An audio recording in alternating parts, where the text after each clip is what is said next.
హెచ్చరిక, దైవజనుని హెచ్చరిక.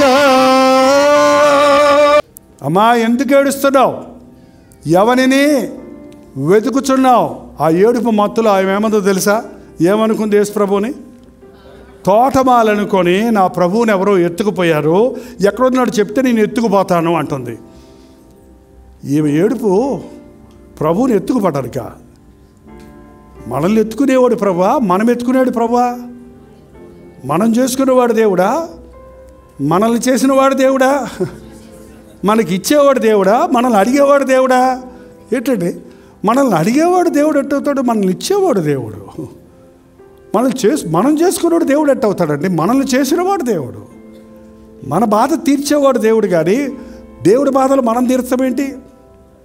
ఈ రోజున చాలామందికి దేవుణ్ణి సంతోషపెట్టాలనుకుంటున్నారే కానీ నా హృదయం దేవునికి అర్పించడంలోనే నేను నిజమైన సంతోషం పొందుతానంటలేదు.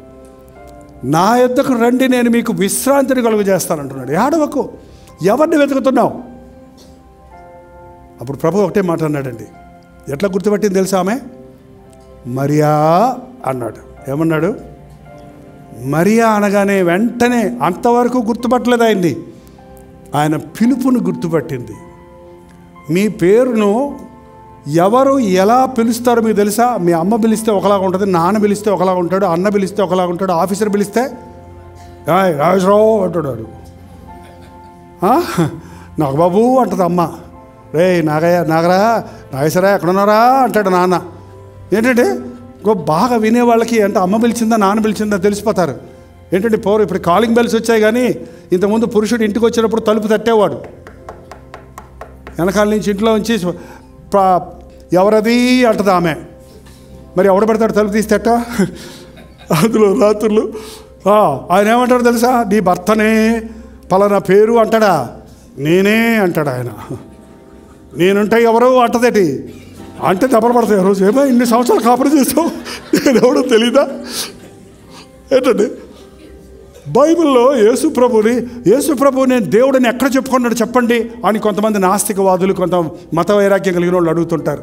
యేసు ప్రభువు నేను దేవుణ్ణి అని చెప్పుకోవాల్సిన అవసరం లేదు. ఆయన ఏం చెప్పాడో తెలుసా? నేనే ద్రాక్షవల్లిని, నేనే మార్గము జీవము సత్యము, నేనే పునరుద్ధానము, నేను జీవము. ఒకట అన్ని నేను, అంతే. ఉన్నవాడ నన్ను వాడైన మన ప్రభు ఎప్పుడైతే మరియా అని పిలిచాడో తన ప్రభువుని గుర్తుపట్టింది. చివరిగా వాక్యం చదువుకొని ప్రార్థన చేసుకుందాం. చూడండి 9వ వచనం అండి, ప్రకటన గ్రంథమే 5:9. ఆ పెద్దలు నీవు ఆ గ్రంథమును తీసుకొని గ్రంథ ముద్రలను విప్పుటకు యోగ్యుడవు. నీవు వధించబడిన వారివై నీ రక్తమిచ్చి ప్రతి వంశములోను ఆయా భాషలు మాట్లాడు వారిలోను ప్రతి ప్రజలోను ప్రతి జనములోను దేవుని కొరకు మనుష్యులను కొని మా దేవునికి వారిని ఒక రాజ్యముగాను యాజకులుగాను చేసితివి గనుక వారు భూలోకముందు ఏలుదురు అని కొత్త పాట పాడుదరు. ఎవరండి? యేసయ్య వధించబడిన గొర్రెపిల్ల. మన పాపముల కొరకు ప్రాయశ్చిత్తం, మన దుఃఖాలు, మన వ్యసనాలన్నీ ఆయన శిలువలో భరించాడు. నువ్వు ఏ విషయాల్లో ఇవాళ ఏడుస్తున్నావో ఆ ఏడుపు, ఆ బాధ, ఆ ప్రయాస, ఆ కన్నీరు, ఆ దెబ్బలు, ఆ నిందలు, ఆ అవమానాలు, ఆ శ్రమంతా శిలువలో ప్రభు నీ కొరకు నా కొరకే భరించాడని. ఆయన పొందిన దెబ్బల ద్వారా మనకు స్వస్థత ఉంది. ఆయన చిందించిన రక్తము ద్వారా ఇవాళ మనకు పాప. ఎవరికి? తెలుగు వాళ్ళకి మాత్రమేనా? ఆయా జాతుల వారికి, ఆయా వంశముల వారికి, ఆయా భాషలు మాట్లాడు వారిని ఇవాళ అన్ని దేశాల్లో క్రీస్తు సువార్త నిరోధించబడిన దేశాల్లో కూడా నిజమైన విశ్వాసులు ఉన్నారండి. ప్రాణాలకు తెగించి ప్రభువుని నమ్ముకొని ప్రభు కొరకు ప్రాణాలు ఇవ్వడమే గొప్ప భాగ్యం అని ఎంచుకున్న వారు ఉన్నారు. ఎందుకంటే ఆయన యేసుక్రీస్తు అందరికీ ప్రభు. అన్ని దేశాలలో ఉన్న వారిని, అన్ని జనాలను, అందరినీ యేసుక్రీస్తు ప్రేమించాడు. ఆయన ఒకేసారి వర్తమాన భూత భవిష్యత్ కాలంలో ఉన్న వారి అందరి వ్యసనాలను భరించాడు. కాబట్టి ఈరోజు నా బాధ ఏదైనా, నీ బాధ ఏదైనా, నీ దుఃఖం ఏదైనా, నీ వ్యాధి ఏదైనా, నీ అవసరత ఏదైనా తీర్చగలిగిన నీ సమస్యలు చిక్కుముడులు విప్పగలిగిన, నీ సమస్యలకు పరిష్కారాలు ఇవ్వగలిగిన, నీ కన్నీటిని తుడవగలిగిన వాడిగా ఉన్నాడు మన ప్రభు అయిన యేసుక్రీస్తు. హల్లెలూయా. ప్రార్థన. పరిశుద్ధుడా, ప్రేమగల తండ్రి, ఈ ఆవరణలో కూడి వచ్చిన నీ బిడ్డలను చూడయ్యా. ఇక్కడున్న ఒక్కొక్కరిని దర్శించిన ఆయన, చెప్పలేకనే వారు చెబుతూనే ఉన్నారు వారి బాధలు నీకు. వారి మనసులో ఉన్న వేదనని వెరుగుదువయ్యా.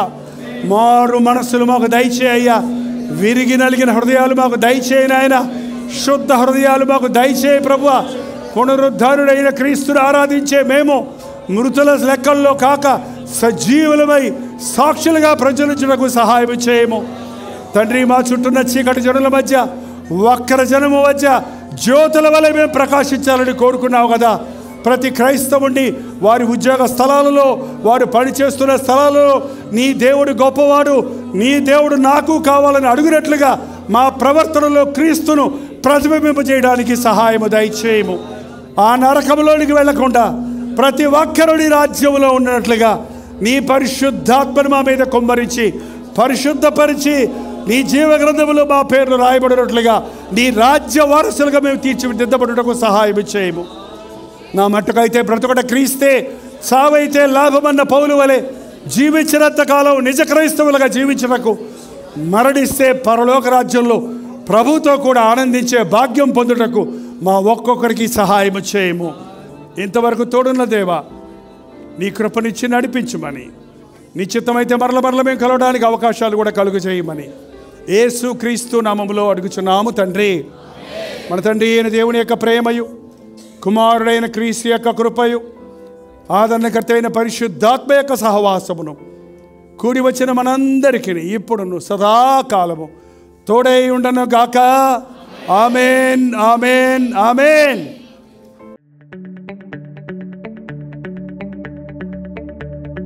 హల్లెలూయా.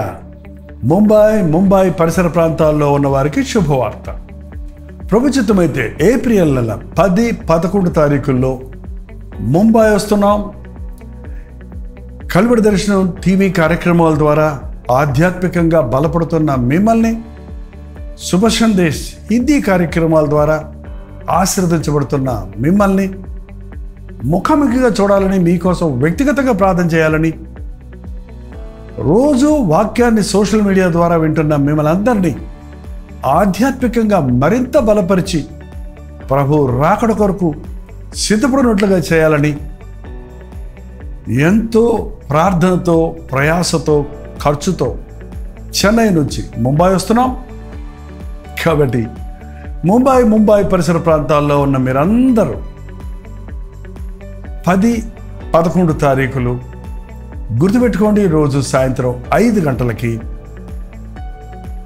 ఈ ఒక్క పూట మీటింగ్ మాత్రమే స్థలం దొరకనందున జరిపించగలుగుతున్నాం కనుక తప్పకుండా రండి, మిస్ అవ్వద్దు.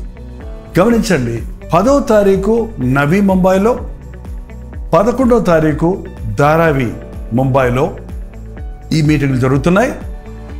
ఇంకా మీకు వివరాలు కావాలంటే 8939393939 నెంబర్కి మీరు కాల్ చేయండి, లేదా కింద ఇవ్వబడినటువంటి నెంబర్లకి మీరు వాట్సాప్ పెట్టండి. మీకు అడ్రస్ లింక్ షేర్ చేయబడుతుంది.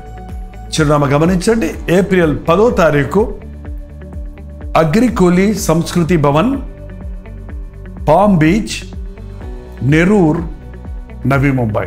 అలాగే 11వ తారీఖు సాయంత్రం 5 గంటలకి మార్నింగ్ స్టార్ స్కూల్ హాల్, సియోన్, ధారావి, ముంబై. ఈ 2 వ్యత్యాసమైన స్థలాల్లో జరుగుతున్నాయి. చిరునామాలు గమనించండి. వివరాల కొరకు మాతో సంప్రదించండి. తప్పకొస్తారు కదా.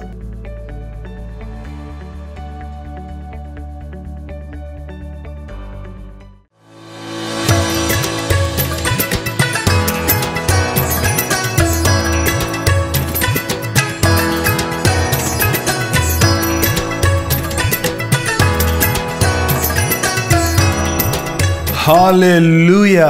కలగట పరిసర ప్రాంతాల్లో ఉన్నవారికి, హౌరా ప్రాంతాల్లో ఉన్నవారికి శుభవార్త. ప్రభుత్వమైతే ఈ ఏప్రిల్ నెల 17వ తారీఖు 18వ తారీఖు 2 రోజులు కలకత్తాలో మీటింగ్ జరిపించడానికి వస్తూ ఉన్నాం. మీరందరూ వస్తారని, తెలుగు టీవీ కార్యక్రమాలు చూస్తున్నవారు, హిందీ కార్యక్రమాలలో వాక్యం వింటున్నవారు, ఆధ్యాత్మికంగా మిమ్మల్ని బలపరచడానికి, ముఖాముఖిగా మిమ్మల్ని కోసం ప్రార్థించడానికి చెన్నై నుంచి మేము కలకడా వస్తున్నాం.